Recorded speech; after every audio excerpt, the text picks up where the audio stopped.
Here I'm taking an interview from a famous, legendary DJ, promoter, famous person in New York City, Father Chris, aka Christopher Robinson. Sorry for my accent. I've known Chris from 2008. I met him by accident in Cielo, a legendary and very lovely club.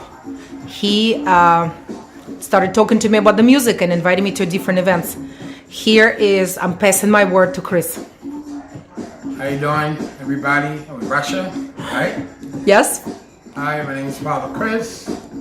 I started working in the music business in 1982. My brother took me to a club called Bonds International. That was my first club that I started working at. But before that, I used to go to the roller skating rink. And I started loving the music, but we used to throw block parties, my family. So that's what got me into the music. My grandmother, my grandfather, and my mom. And then after that, I started going to the roller skating rink. And then my real first club was Ozone Layer. Dave Morales, Kenny Carpenter, John Hernandez. And then after that, I was introduced to Bonds. And then a promoter named Mike Stone, we used to go like with 100 people. And he said, you know what, you should be a promoter. He said, take these flyers, I'll give you $50 and bring all your friends. The line used to be going around the corner on Broadway, all the way down to the corner. So I was just happy to skip the line. So he used to give me $50 a week. We used to go into the club and all of us, I didn't have to pay to get in, but my friends had to pay. But I met a lot of singers there and artists. So after that, I met Vito Bruno and Inferno. That was like 83, 84. And then I started just giving out flyers for them, for Vito Bruno and who's Inferno? Dave Morales and Roman Ricardo. They were the DJs there. And then I started going to Gotham's and Gotham's West. And I didn't work there, but I used to just go. And I met a guy, Ziggy, so I started working with him at 21 Hudson, I think it was, I'm not sure. And then 85, I started working at Latin Quarters with DJ Raul. And then my big break was 1986 at Heartthrob with Eddie Rivera. I was the first promoter there. I was the leader of the street team. And then when Eddie Rivera came in, well, my job was to find out what was the hottest groups and what the kids like. So our first DJ was Junior Vasquez. And then we had to let him go because he was doing DJ sets like the Paradise Garage, like Larry Levan. And there were 14-year-old kids in there. But that was the old fun house, which I used to work at. I met Madonna there, Jelly Bean Benitez. And then from there, that's when I went to Heartthrob. They closed and we started going to Heartthrob. Day one. The first flyer was James Dean and Marilyn Monroe. That was the first flyer.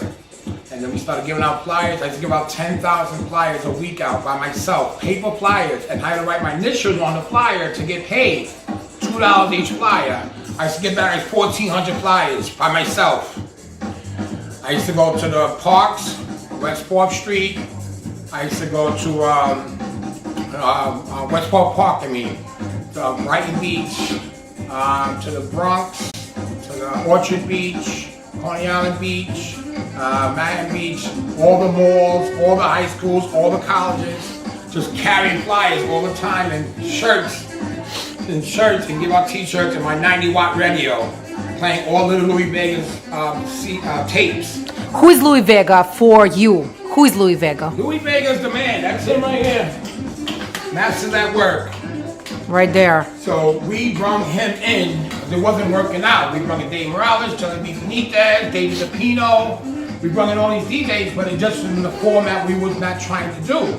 We wanted more bubblegum music. Mm-hmm. So bubblegum music at that time was called dance music.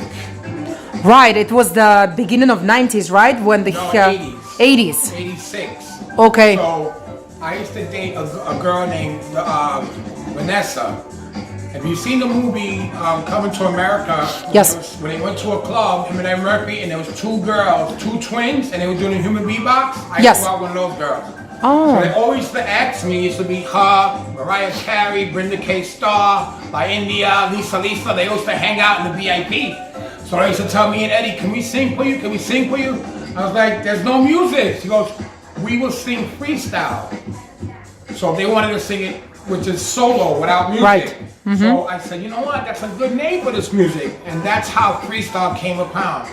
So you were at the roots of the freestyle. Started it. Started it. Yeah, Julie Torres, Lisa, she did her own thing, 83, 84 with Full Force. But I know them forever because I used to be in RPBC with Eddie Rivera. We used to go there Monday Night Feedbacks. It was great. I met the Latin Rascals there. I had Robert Clavelis, CNC Music Factory, and David Cole. How they came around, CNC, basically Heartthrob discovered them. They came in on a Tuesday and said they could put 1,000 people in the club. I said, John, just give them a chance, to the manager, the general manager. So they did the night, and our sister club was Better Days, it was a gay club, which Bruce Forrest, Chet Pettibone, and T. Scott.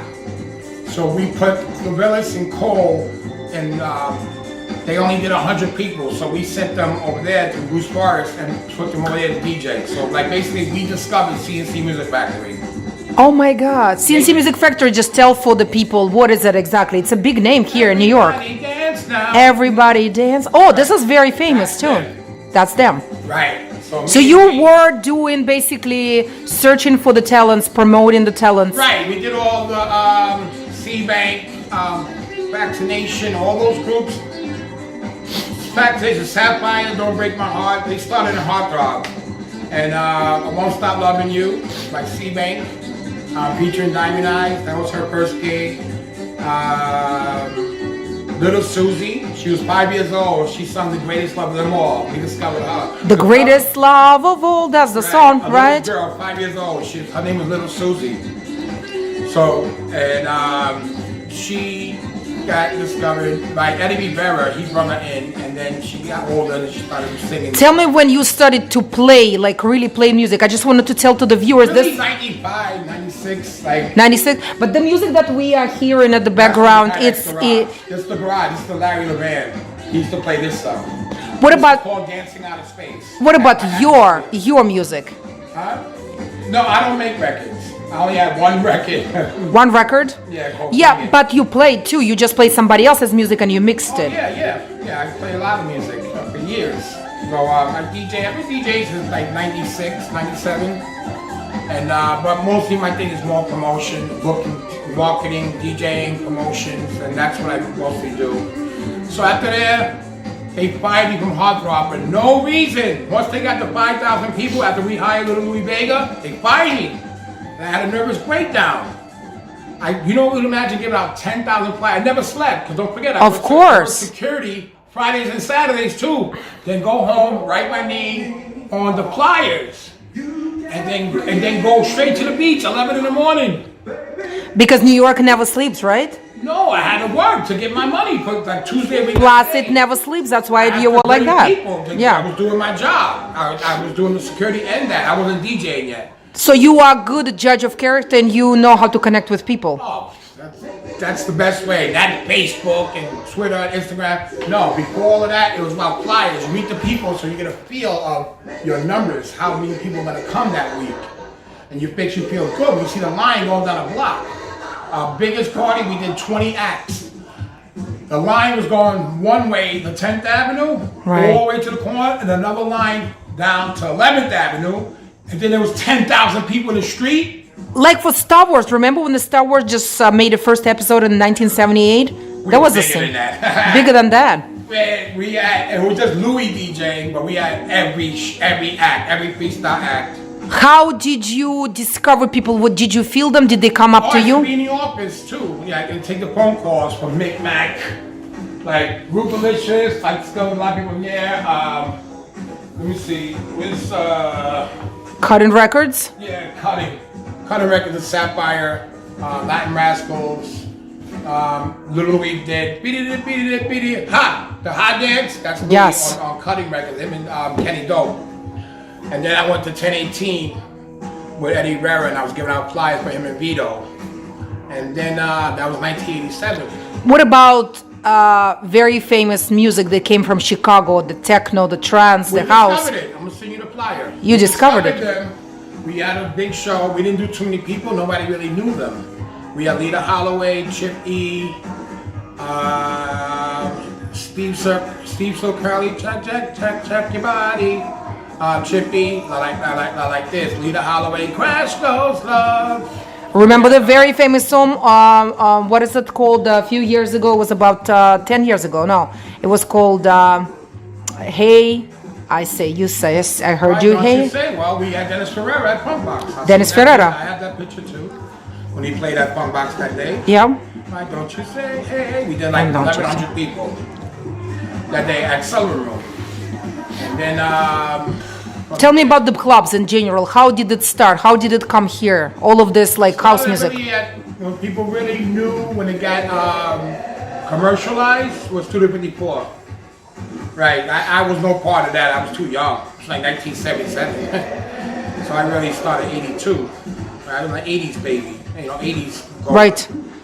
And then The time when Madonna and all these guys pumped up. Nobody knew them, right? Nobody knew them.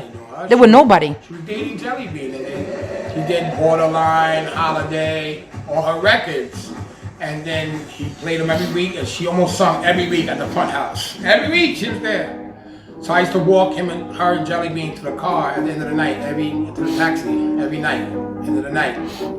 So I was really like a fill-in at the front house, like doing security when they needed me, because I controlled the crowd. Everybody knew me. I had to control my friends from Park Slope. There was like 500 of us. So they all, control them against the ball busters. There was these ball busters, this crazy gang. They used to come in there, just wreck the place, beat up people, rob them, and stuff like that. And they respected me. I was getting respect like that when I was a kid.